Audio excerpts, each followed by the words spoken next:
I did feel out on the fringe in the last states, and this states I feel more a part of the majority as opposed to the minority. Did you not enjoy your first term in the States then?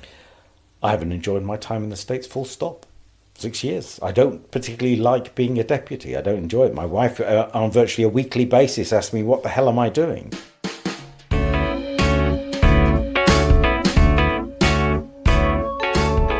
Welcome to the Bailiwick Express podcast. My name is Matt Fallais. The Express team will be joined each week by a guest for a series of podcasts. Each will shine a light on topics from across the bailiwick. The format will change week to week. We'll have debates, reviews, hot seat interviews and special guests. So stick with us as we discuss some of the most important topics we in the bailiwick face.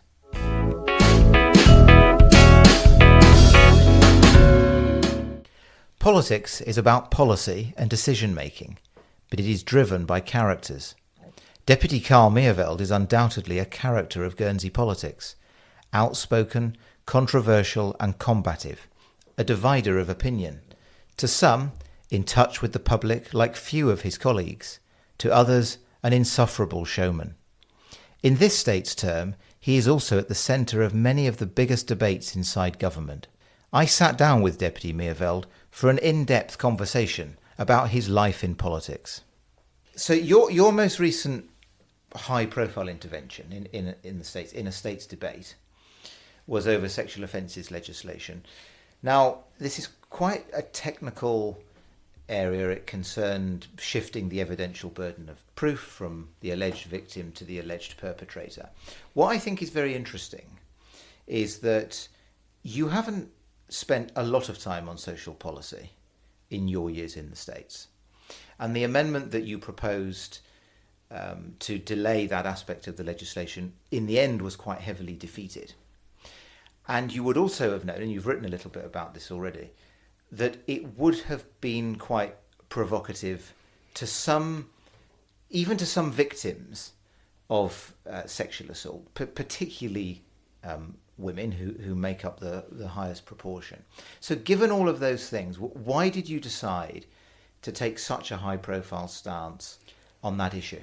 Because somebody had to. So I pointed out actually in my speech, I said this is a lose-lose from a political perspective, because just simply proposing it, I was going to attract a lot of criticism and flack. And even if I won the amendment on the basis that I was saying, look, this hasn't been given proper consideration, it's a unique provision, and we need to look at it and give it the same degree of scrutiny, analysis and consultation as other sections of the law, is what my argument was. And we're only talking about 4 lines of text out of 117 pages. But as I said to the Assembly, even if I win this debate, I lose in the eyes of the public, because I will take a lot of criticism. I doubt very much that people will understand the issues and be championing my position outside of the public domain. And I might be vindicated in the Assembly, but I'm not going to win the public domain. That, from my perspective, if we think there is something going ahead that has significant issues, which may be a problem for the island or individuals in the island in the future, then I see it as our duty to stand up and be counted and raise that issue. Now, whether you can convince the Assembly that is the case and they support you or not, it doesn't matter. You have an obligation. And I was approached by Deputy Dyke, who chairs he was obviously an eminent lawyer and chairs the Legislative Review Committee, with this issue at the time, and said, Carl, this is really bad. You know, there's a lot of bad implications with this. We need to raise it. And I explained to him that it was a political lose-lose, but we both agreed that we should do it. Did you think the amendment would win, or at least would secure more votes than it did? Because it was quite heavily defeated, wasn't it? It was 24-9, I think, at the end. I think there were several factors that contributed to it going much further. As you know, I run my numbers, so I was expecting 16 or 17 votes. I know that 3 of the people who left the room had to leave the room at 5:30 because we ran late. Were going to vote in favour of it. Some people who said they were going to vote in favour of it didn't. I suspect that Deputy Ferbrash's intervention swayed people's opinions, so I think that biased the debate. The other issue was that several of the people who wanted to speak after the 5:30, because quite a lot of people stood up and said they wanted to speak, about 7 or 8 people. They actually said in their speeches, I had more to say, but I'm cutting it short because I can see everybody's tired and they want to go home. So things that would have been said in support of the amendment, which may well have swayed votes, weren't said. So I think that also didn't help. I think if people had slept on it overnight, also if I had had the opportunity overnight to come back with some examples of why some of the red herrings should be viewed as such, then I think it may well have been a different outcome if it had gone overnight, but it didn't. So we live with what we've got, and we see what happens in the future. You talked about running your numbers, and I know exactly what you mean. Trying to work out what the balance of support or opposition is on a proposal that's going to the States. There is a view that has been put to me that the role that you play in the current States, you're President of the States Assembly and Constitution Committee, but in the life of the Assembly, is similar to the role of a Chief Whip. And that you spend quite a lot of your time trying to cajole other members or encourage other members to vote in a way that is consistent with your beliefs. Is that the case? Do you feel that is a role that you've developed in the States? If it is a role I've developed, I'm not very good at it, as is evidenced by the outcome of the last debate. No, it's not. If I've got something I'm passionate about, something I believe in, I will go out and try and convince other members to support me, obviously. But I don't organise group gatherings. I don't, set up email groups and control people, or try and orchestrate to that degree, and not to as much as other people I know of.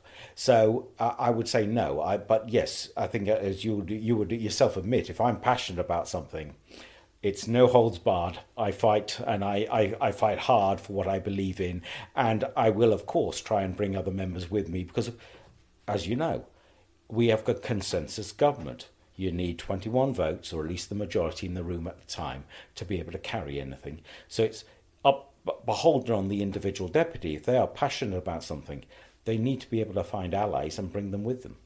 I want to talk to you about consensus government a little later because you're sitting on the review of the machinery of government. Yes. But we served in the previous States together, and you obviously have first-hand knowledge of the current States. Are you able to compare and contrast the two assemblies that you have sat in now as a member with nearly 6 years' experience? They had different characteristics. So I would have said that the last assembly was probably on average more left of centre. If you're trying to look at the political spectrum, it was probably slightly left of centre, and it was more focused on social issues, social agenda, and things like that. This assembly is probably slightly right of centre, and remember, when I use these comparisons, we don't have fascists and communists in Guernsey. You don't have extremes. We have an island that is moderate by nature, by its character. But I would say this one's slightly more business-like. You've got a state that's more focused on, I think, physical delivery of policies such as the tax issues, etc.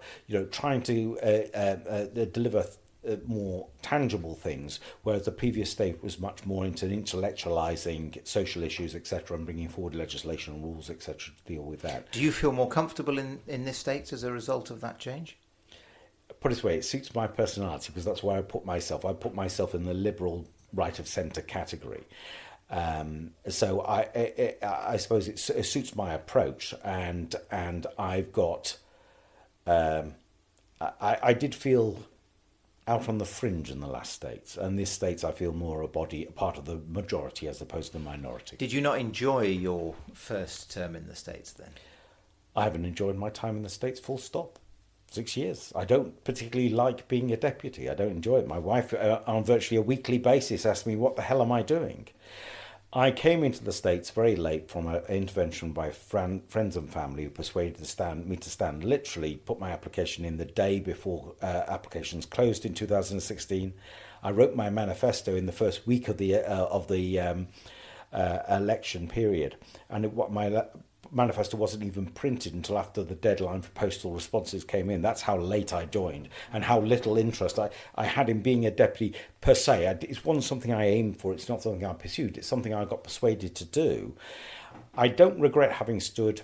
I'm grateful for being returned, and I did it because I was concerned about some of the ways that the island was developing, and I wanted to stand up and be counted. And that's what keeps me going now. But do I enjoy it? Is it like a hobby to me? Is it something I would miss if it wasn't there? And the answer is no. That's very interesting. Did you come close then to not standing again in 2020? No. I went into 2020 determined to stand again because, you know, the kind of change I wanted to see happening hadn't happened in the first term. Also, and this is true of this estate as well, when we say with this estate how its character is and what it's functioning compared to the last one, we're just coming out the honeymoon period. We're just coming out the early days when the 50% new members are just starting to learn really what the job is and how the state functions and how different it is. From my perspective, when I joined, I thought states would work more like a company. The reality is it can't. It functions in a totally different way with a much broader range of deliverables to each individual. In fact, government means something different to everybody, and not only that, changes during the course of their life, whereas their expectations, demands and needs change. So I've now accepted that government can't be like a business, and I'm sure we'll touch on this when we talk about executive government. And I've come to the conclusion, in the first term, I'd acquired an understanding of how the mechanism works. I'd identified the issues that were dear to me, and conclusions hadn't been reached. So when I went into the 2020 election, I went in with a determination to stand and try and be re-elected, but also an acceptance in the campaign I ran that I might not be, and very nearly wasn't. I want to talk about that campaign because you ran ultimately a successful campaign and certainly a striking election campaign, full-page adverts, lots of activity on parts of social media. So you certainly you were a very prominent, easily distinguished candidate.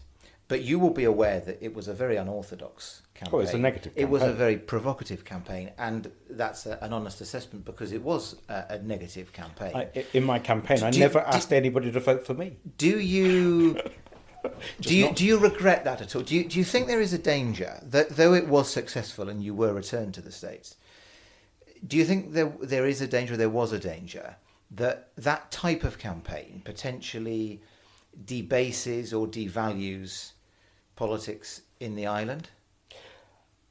I think it is a natural development, because if you look at worldwide, that is the standard, it's the norm, it's not the exception.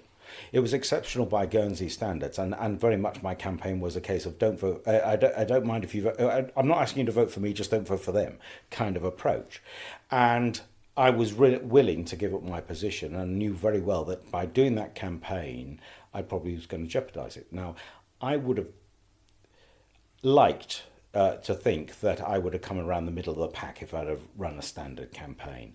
By running a negative campaign targeting a specific group, whoever's voting for that group weren't going to vote for me. And a whole load of people who didn't like the idea of a negative campaign weren't going to vote for me. So I was going to lose a large block of votes potentially. But anyway, as I say... So why did you do that? Because I hadn't enjoyed that first term. I thought that left-leaning states was taking Guernsey down the wrong route. I didn't want to serve another 4 years in that same environment. I wanted this more business-like states with a right-of-centre approach, and was willing to risk my position to try and make sure that came about, and we didn't have a block vote of a more left leaning states taking us down a route that I'd already seen, and I didn't like and didn't think was appropriate for Guernsey. In my opinion, you've got to remember that those people obviously would have a totally different view, but in my opinion. But I was willing to, as with this latest sexual offences ordinance amendment, I am, as an individual, it's my personality, I don't back away from fights. If I believe in something, I go for it regardless of the cost, to me personally. A lot of your criticism at the 2020 general election was directed at Deputy St Pierre, who had been president of the Policy and Resources Committee. Now, we had spent quite a long time disagreeing over policy issues in the previous states, but I always felt that on a personal level, if there was an issue that we agreed on, we would have said that and we'd have ended up on the same side of the argument. But it always felt to me as if you had a more visceral distaste for the way that Deputy St Pierre led, in quotation marks, the previous states. And I think you were active in subsequent to the 2020 general election in trying to promote Deputy Ferberish's candidature against Deputy St Pierre. Have I characterised it correctly that although you may spend most of your time on policy issues, that there was a very visceral personality clash with Deputy St Pierre, which has characterised the way politics has developed in recent years in Guernsey? You're actually wrong. Since the 20... right. You and I were on different sides of policy. But I think you and I could actually be friends. I respect your intellect, I respect your political ability. Although we were fighting tooth and nail half the time in the States. The same with Deputy St Pierre. I had lunch with him at the last States meeting. I went for the lunch with him, and he was sitting next to me, along with a group of other deputies. I accepted an invitation from Sasha and went along with very much kind of Gavin's group, and had lunch with him. He and I have cooperated where I actually recommended to the cannabis industry that they bring in Deputy St Pierre because of his positions previously, and that he would be a better man than me to front that, and I've cooperated and gone to meetings with him, etc. on that. So whilst I like to think, and I would hope that all deputies could do this, the disagreements on policy in the Assembly should not affect your personal respect and attitude towards the individual. And when you leave that room, you leave the politics behind. And once you leave that room, Deputy St Pierre's had a couple of invited people to drinks functions. I go along, and I will stand there and have a perfectly reasonable chat with him. So we try and leave. Yes, it's sometimes when you're in the thick of a vicious fight over a matter of policy that you vehemently disagree on, it's sometimes hard to distance yourself. But I certainly try to do that myself, and I hope that other deputies would do that as well, because that's a professional thing to do. Is there a division in this States, though, between those deputies who were, for example, members of the Guernsey Party, the deputies who campaigned on the side of a van, the deputies who appear to be in what you describe it as a right of centre, slightly conservative kind of coalition, and then Deputy St Pierre's group, the Guernsey Partnership of Independents?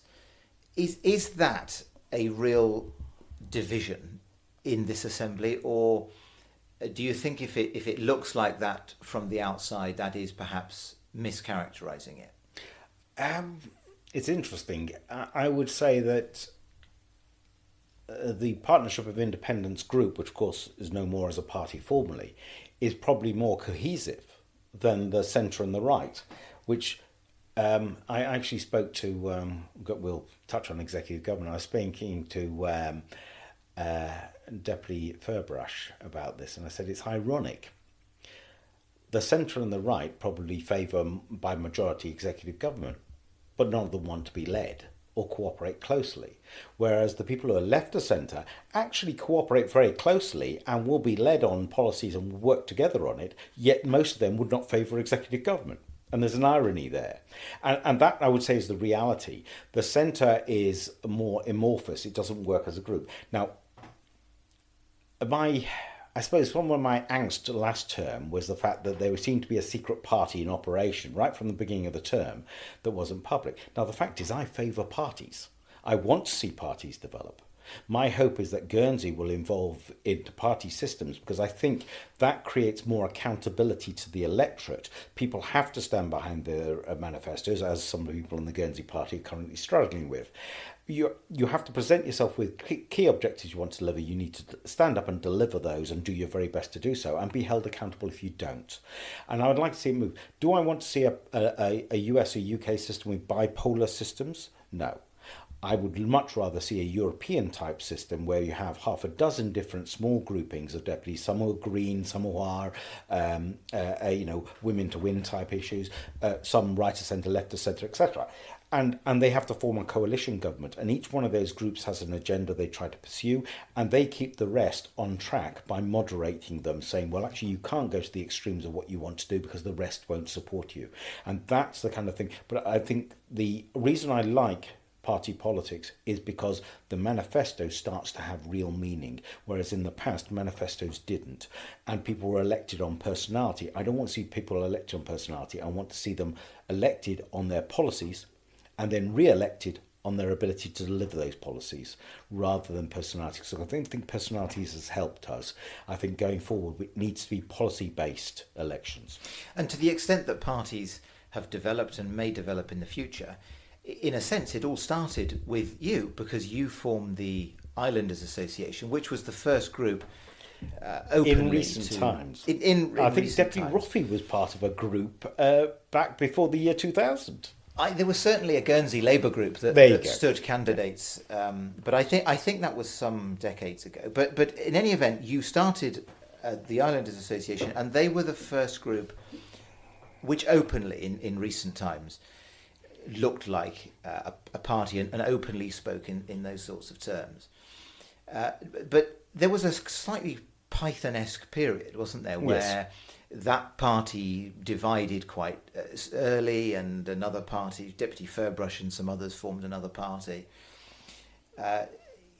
Do you regret forming the Islanders Association, and do you think it was not a success in the sense that you ended up not fielding any candidates at the last general election? I certainly regret that it didn't make it to the election and field candidates in the form that I originally wanted, because none of the parties that have formed so far, not one of them, other than the Islanders, is, in my opinion, structured the right way, bottom up instead of top down, and I'll explain that in a second.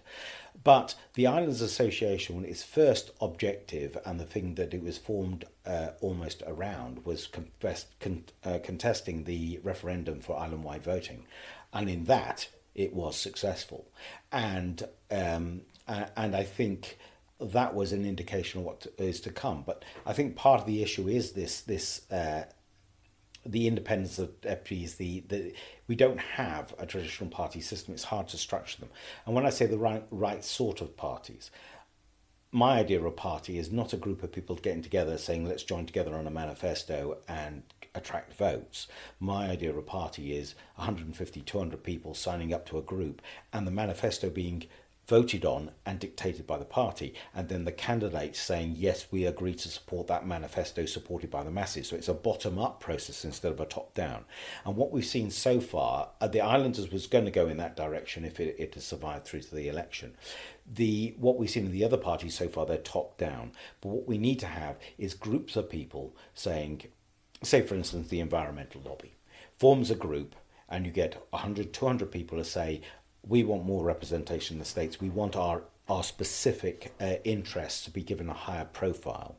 Therefore, we'll vote candidates who stand on that specific mandate and hope to attract enough votes to get some candidates in, who will then spend the term making sure that, besides the general policy, they will make sure that that specific interest is highlighted and kept on the agenda. The Islanders Association, as you say, led the campaign for island-wide voting. That was undoubtedly a success in voting terms, but didn't stand any candidates at the election. But you did have quite a lot of members at one time for an organisation with a standing start. And you also raised quite a lot of money at one point. Now, you'll know there has been some discussion about funding of political parties. So I have to ask you this. Where did all that money go? How much money was raised initially, and what was it spent on? Well, I'd have to look back at the numbers. I can't remember what the exact numbers were, but it was a significant amount of money. It was spent on the branding and the creating the organisation, etc., and all that lead in to hopefully creating something bigger and better.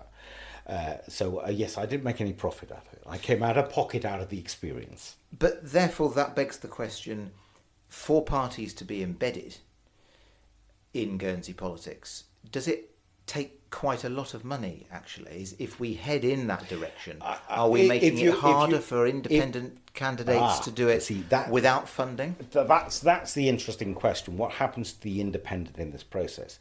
Because first of all, you've got to have a situation where you've got to get the public to adopt parties and principles of parties. And I don't think the public's quite there yet. So I'm hoping that will happen over time. If you're establishing parties and running them properly and you want a properly organised organisation, you almost need to have on-board staff, part-time. Now, you might have volunteers, etc., but these need to be costed, certainly in our election mechanism. So you would have to, there is a certain amount of cost and ongoing expenditure that would be required to form a party and make it really effective. If you look at the Labour Party and the Conservatives or the Republicans and the Democrats, they are vast organisations with serious resources. Now, Guernsey obviously is never going to have organisations of that size. We physically aren't big enough. But all those organisations will have to be funded. But then, of course, you get into the issue of how much money do you spend at an election? How do you separate out election spending and make sure that they're not buying the election? Then you have the issue of whether or not an individual is being massively disadvantaged because they don't have the reach of an organisation, etc. In other words, they're placed in the invidious position of saying, I would love to stand to represent my island. I don't really agree with any of the parties wholeheartedly, but I have to join one to get entry. And that you might get to that stage eventually.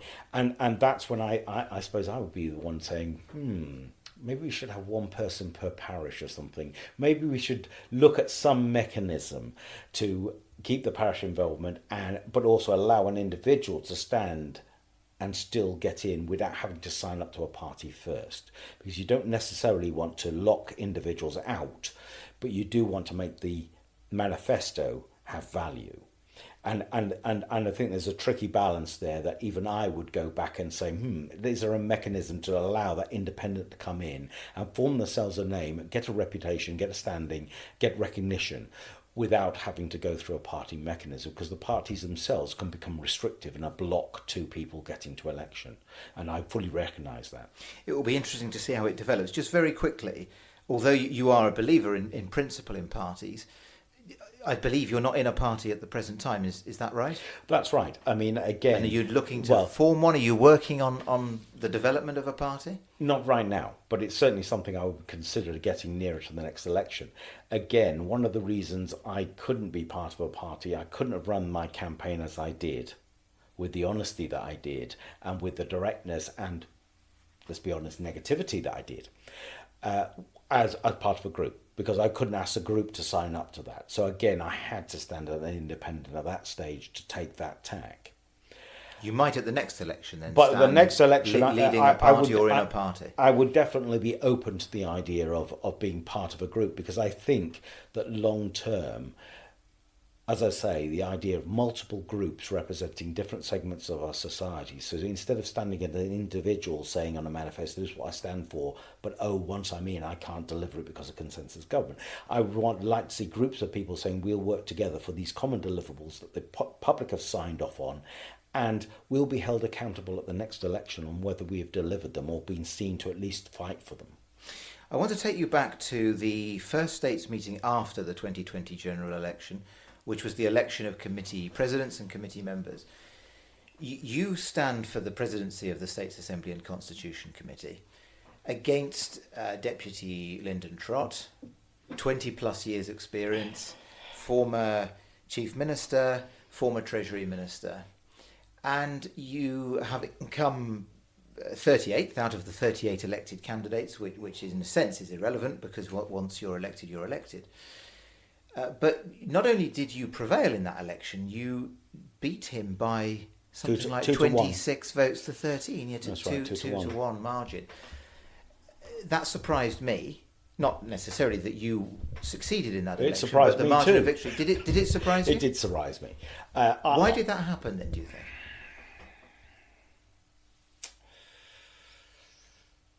Well, I don't want to cause offence to Deputy Trott, but he was quite arrogant in his speech, and I think that alienated people. Some of the things he was saying about his experience, and and I think that may have alienated some, particularly the newer members.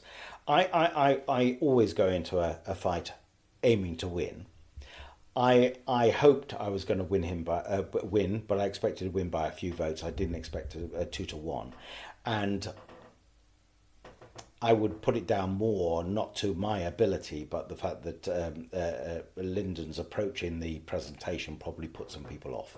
So I wouldn't say I was a stunning candidate and therefore outshone Deputy Trott completely. I suspect it was a bit of an own goal on his part. And so now you're the president of that committee. What are your main objectives? As president of that committee, what do you hope to have achieved by the end of the state's term? It almost goes back to why did I join the States in the first place? I joined the States in the first place because friends and family intervened and said, Carl, you just sold off your last company in Asia, you're footloose and fancy free, you keep on complaining about the government of Guernsey, why don't you do something about it? Okay, so that brings me in as a member of the public concerned about the way the island was developing.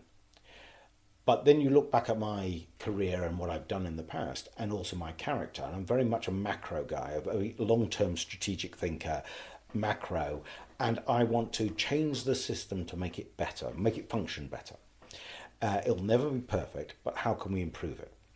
And before the election, I think I probably spoke to you about it, I was thinking about taking on the scrutiny role, but I knew then after the election that my election campaign would have me viewed as being biased, and I would have done scrutiny with an even hand. I would have there would be a perception there that would make it difficult for me to elect to that post. The reason I wanted scrutiny was I wanted scrutiny to be a lot stronger and to help improve government by recommending changes. I took SAC went for the SAC position as a second choice because it approaches from a different angle. It influences the structure of government, the function of government, but rather than using it through a critique and recommended changes, it actually goes and tries to design better mechanisms and recommend that members adopt it. So you actually steer, and I'm actually finding that SAC is probably a better tool for me, a place to be. It's certainly a less negative role, because obviously scrutiny role is often perceived to be a negative, and I'm perceived to be a negative enough already. I don't need any more. The SAC role is actually turning out to be very, very challenging, very interesting, and I'm hoping that SAC can help nudge the states. And again, I'm not a revolutionary, and when we talk about executive government, we'll touch on this. I'm not looking to change it overnight, but I think that there are things that can be done through the Machinery of Government Working Group, through SAC, that can fundamentally change and improve the way our states functions, the way our deputies function with the civil service, the accountability and the transparency that's there, the way that they operate together, and hopefully produce a more efficient and more effective government. So if you ask me what I'm hoping to achieve in SAC, it's that. And your role on that committee has led you to play a central role in the review of the Machinery of Government. Well, a central role. I'm one of the group, yes. But there are only 4 political members on that group. It's a smaller group than has undertaken that work in the past. This is an attempt, is it not? Not by you, for reasons we'll no doubt come on to, but an attempt by some members, particularly of the Policy and Resources Committee, to introduce a form of executive or cabinet government, isn't it? they've probably been talking about executive government in Guernsey ever since there was a government. It's been a conversation had in the background, and invariably the people in charge would love to have executive powers because they'd be less fettered by the nature of committees and executive government. Yes, I think it is part of a push in that direction. But I personally, despite the fact that I've been an executive all my life, I took on my first executive role responsible for hiring and firing staff at 21 years old. I set up my first company, investment research company, owned by myself, 100% by myself, in Hong Kong when I was 24. So I have spent my entire life in executive positions and became, quite senior in my roles in the finance industry for big organisations. So I've been through that. But one of the things I learnt in my first 18 months in government is that government is not a business. We don't hire executives. I was headhunted by companies in America and Asia because of my skills and my proven ability. We don't hire deputies on that basis, and nor should we. What I would never want to see is estates made up of 40 people like me, because we wouldn't be representative of the community. You want the full gamut of skills and backgrounds, of knowledge, experience in there, so that all segments of our society feel represented by the government. So you don't want a whole bunch of executives running the island, because they'll be out of touch with the people and they'll very quickly run into issues. You are opposed to the introduction of what is more properly referred to as cabinet or ministerial government. I think we could get there, but I would look at it being, I would say there needs to be at least 3 terms in between. Because again, it's not just what your issues are. On the face of it, if you just say, right, fine. Each of the people who wants to be executive government generally views themselves as being the executive. But what happens if there's a scandal or a problem just before an election and we elect 7 outspoken radical leaders who take over I have visions of somebody in America who was recently in a very senior role. 7 of those running our executive committees and making our principal committees and making executive decisions for 4 years with hundreds of millions of pounds at play. The damage that could be done in a 4-year period is immense. So, fine, before you introduce those executive powers, what are the checks and balances?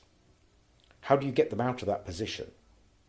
Boris Johnson has done some foolish things recently, and his party has the power to remove him if they think his continued role is damaging for the country.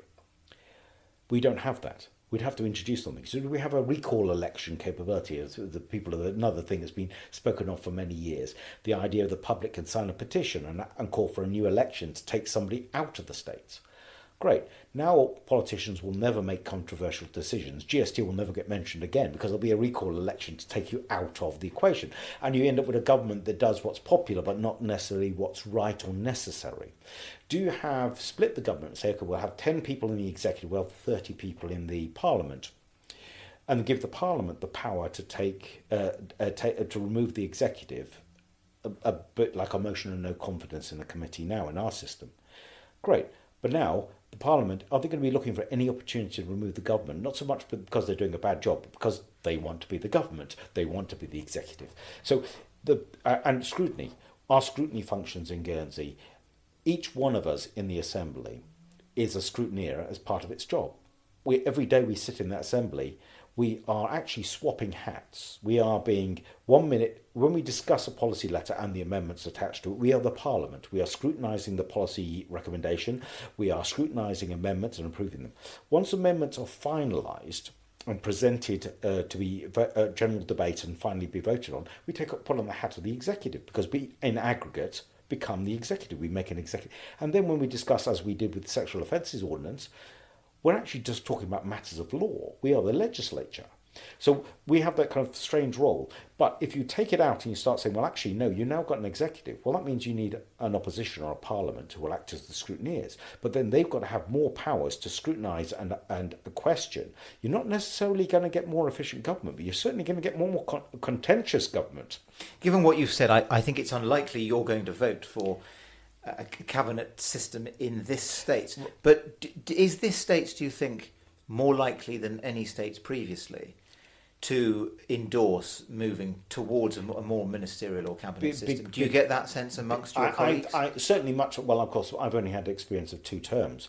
I think this states would be more inclined than the last to go to consider that route, but most people would expect me to be endorsing executive government because of my background.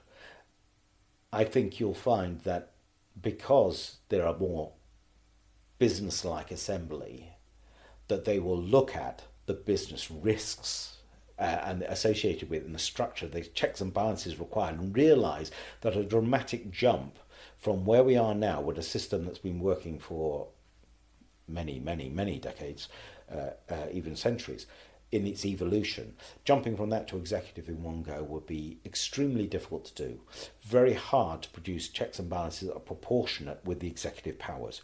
What I would like to see is probably an evolutionary move that says, let's give a little bit more discretion to committees to actually make decisions and not bring them back to the Assembly. Should the Assembly vote on everything, or should we give a little bit more power to the committees? Should the president of the committee, which at the present moment is only a spokesperson for the committee, they don't have any powers beyond being president of the committee, doesn't give them a carrying vote or anything else. They are just one vote on a committee of 5. Maybe we want to give them a carry vote. Maybe we want to give them a slightly more power responsibility, but within constraints. I can see things like that happening, which might make the Assembly more efficient and more focused on real policy issues rather than trying to, potentially micromanage operational matters, because sometimes you get things brought to the fore which would definitely fall under the banner of operational. And I would favour that. I'd an evolutionary move towards a bit more powers delegated that increase efficiency and focus. But no, I am unlikely to be persuaded to go straight to a cabinet with executive powers, a ministerial government or something like that, for all the reasons I've given. Before the states come to that debate about the system of government, you've got to debate tax policy. Public spending, that looks like it's going to be this summer. Very briefly, can you outline your position going into a debate which we're pretty certain is going to include proposals for GST and major reform to social security? Yes. Sorry. Right. I raised this previously when we discussed the tax debate, and I'll be coming at this from the same angle again. We're asking the wrong question. We have got the states of Guernsey where it's going through a similar evolution to many other countries, where it is becoming what I refer to as a nanny state. Anybody's got a problem of any variety at all, I want the government to fix it for me. And also a state that wants to interfere in people's lives, tell them what they think, what they say, how they say it, to a very large extent. The problem is there's a cost associated with that. Do you have examples of that? Which either the first states you were in or this states have done? What things would you roll back if you were rolling back the nanny state, as you call it, to try to reduce expenditure? What would you roll back? Which services would you not provide, which are currently provided? I think there are, I don't want to give specific examples at the moment because I could do without another lynch mob hunting me down, because the problem you've got is every benefit or service you talk about, there's always a recipient who really thinks that is, to them, that's the most important thing government does because they are a direct recipient of it. So it's very hard to come down with specifics without starting to balance it with what else is in the equation. But you'll know that every state's meeting, there are either policy letters or amendments that ultimately involve more expenditure and often more civil servants being hired or more civil servants being handed work. And what I want to do is turn the conversation around. As individuals, we have to live within our means. Every one of us would like to have the lifestyle of the rich and shameless. But as soon as you start costing that out, you realise you can't, and you start compromising your expectations to meet what you can afford, or you start working hard to earn more money to be able to achieve more. The states of Guernsey, I would like to have a good discussion about the size and style of government. Because if you go back to my father and grandfather's day, they never expected us to provide all the services and benefits of the UK. They expected a government to provide them with security, opportunity for employment, police force, the rule of law, and things like that. They didn't expect that every aspect of your life would be influenced and any negative you face would be dealt with by the government. We've got to make a decision what we want in the future. And I want to shift the conversation away from how much tax do we need to pay for what we've got to actually how can we do what we do differently, or possibly, and this way it gets really controversial, what things do we stop doing? The Policy and Resources Committee are talking about a gap of perhaps £80 million per year in the difference between what is currently being raised through taxation and what is likely to have to be spent given demographic change if there isn't a serious retrenchment in some of our services. But are you saying you think Guernsey, the states could cut expenditure on services or on staff by so many tens of millions of pounds that it might be possible to avoid any of the tax options which Policy and Resources are putting together? If you have the conversation first about what size and style of government, will I be willing to pay more tax? Absolutely. But I want to have it constrained by a size and style of government. The danger we've got now is every meeting there's somebody stands up and comes up with a new idea to spend money, or I've often heard deputies say they got it in the UK, we must have it here. So we are saying there's a shortfall projected for the future. It's not here yet, but it is coming, and somebody at some stage is going to have to make hard decisions about that, and it's falling to us. Right. But the danger you've got, and one of the reasons I particularly don't like GST, although in many ways it is arguably the better tax option, is you have this kind of creep in size and scale of government and its influence, its nanny state interventions. All of that costs money. We raise taxes now to pay for what we've got today projected forwards.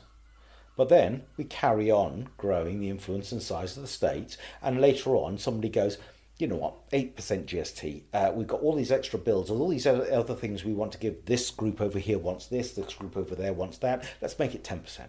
And that's what happened with VAT in the UK and is continuing to happen. And I don't want to go down that pathway. You need to decide about what you want government to be. And I would happily pay higher taxes for a better than average systems, but you define that size first, and then any future proposals to increase the scope of government get challenged by, does that go beyond the scope of the size and style of government we've agreed? Fine. Maybe we don't approve it on that basis. Or if we are going to approve it, how are you going to pay for it?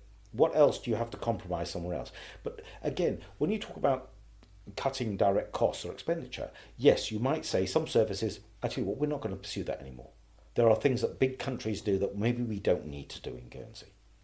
Then there are also other ways of doing things. You'll hear it said often, and it is not far from the truth, that we don't have enough civil servants. Or is that because we're trying to do too many things? You haven't got enough staff again, look at it from a corporate perspective.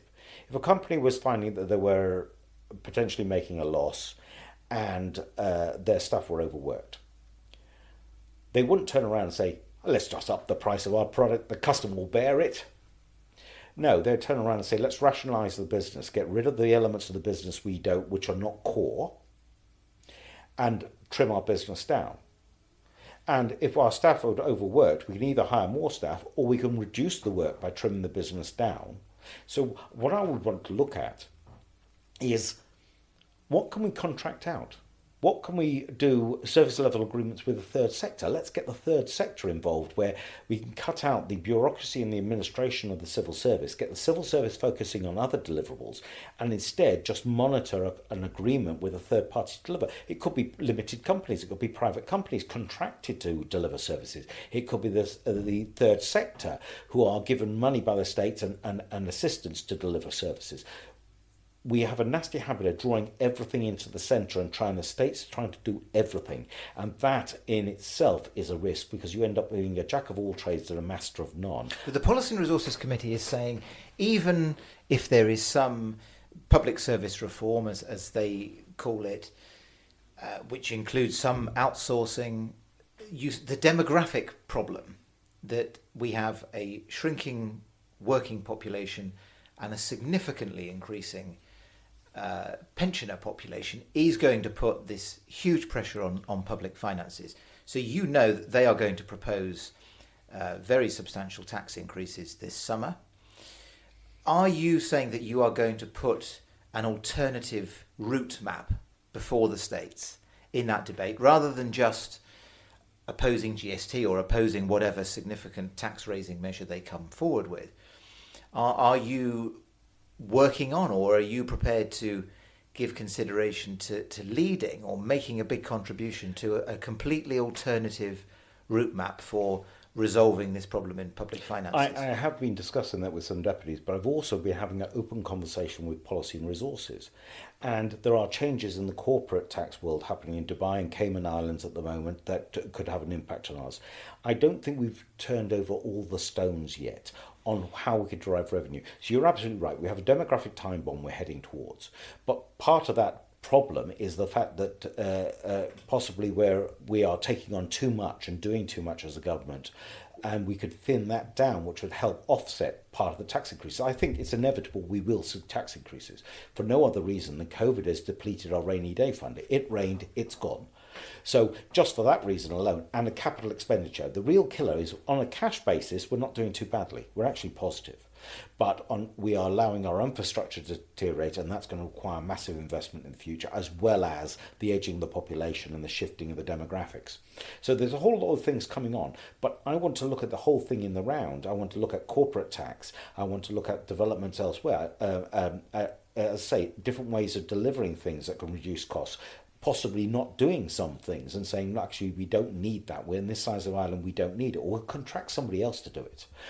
There's other things we can do. And I want to have that conversation first. Is there a group of deputies active trying to put together alternative proposals to Policy and Resources? Or are all the deputies who at the present time saying we're not going to support GST at the present time and in its present form, are you all acting independently and disparately, or are you trying to marshal your resources together to put up a I would say the challenge? coffee and lunchtime conversations is dominated by this. This is going to be the biggest issue facing our island this term, and it will have a massive impact on the island going forward. So it is definitely dominating, and to some extent you have to wait for P&R to lay a proposal, because you can't lay a counter-proposal to a proposal you haven't seen. And of course, Policy and Resources is currently in the consultation process with the public, etc., the engagement process to discuss this.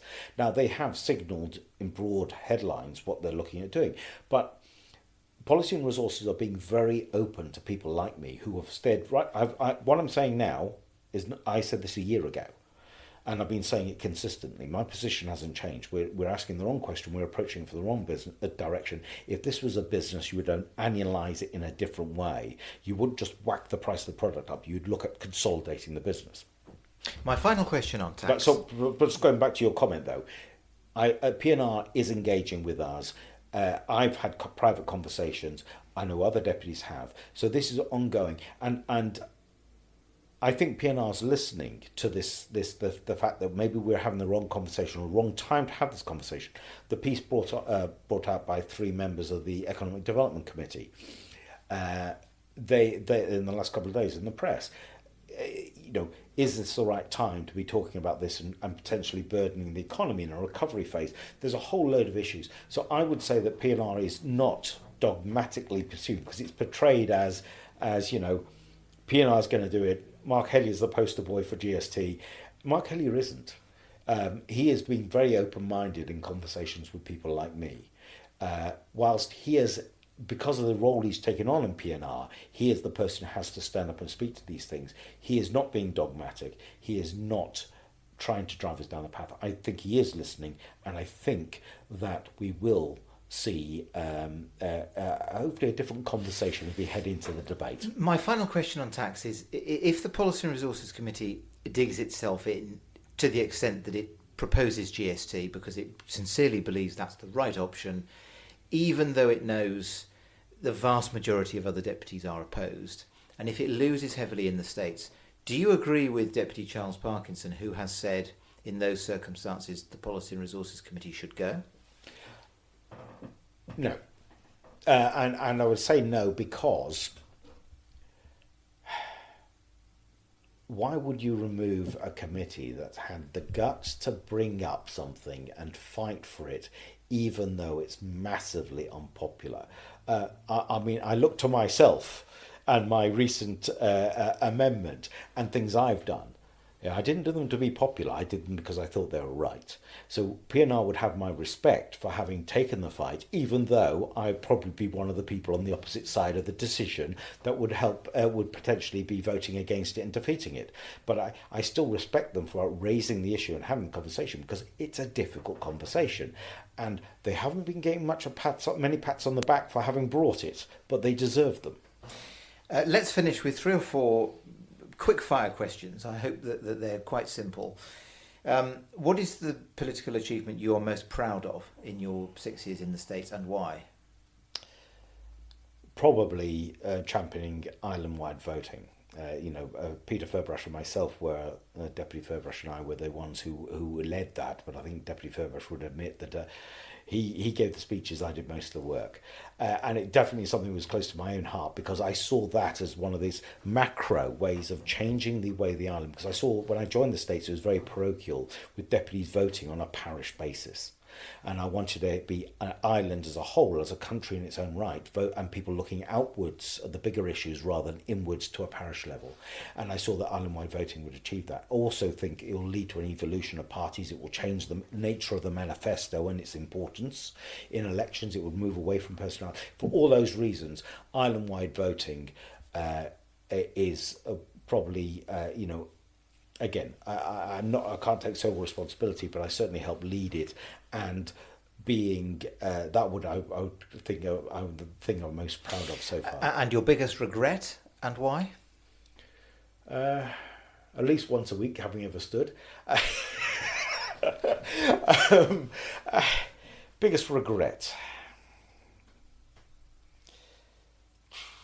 I think there's always numerous regrets, debates you didn't win, arguments you could have put better, things you would like to revisit. I find it hard to put one amongst many failings. I think the frustration of being a deputy is difficult to deal with. And what's the hardest part of the role for you? Is dealing with that frustration. It is the fact how slow and difficult it is to change something that's an institution with hundreds of years of tradition, that you're dealing with a peer group in the assembly that is a diverse cross-section of society, and I think it is a representative of maybe not on sexes, but on backgrounds, it's representative of the community. And trying to get a consensus and get people to move forward together is very, very difficult. Having said which, that's one of our strengths as well, in that it reduces risk of extraordinary things being done and doing damage. So, the hardest part of being a deputy is the frustration. And finally, when you eventually leave politics, what do you hope you will look back on and have achieved? I hope that I will have helped to influence systemic change that results in a more effective and more efficient government that is a bit more transparent, a bit more accountable to the public, and gets things done. And that if I can walk away from my time in the States, whenever that might be, and I can, put my hat on and think, I'm leaving it better than when I arrived, I'll be a happy man. Deputy Carl Meerveld, thank you very much for your time. Thank you. Thank you for listening to the Bailiwick Express podcast. The title track was Shift My Weight by Luno.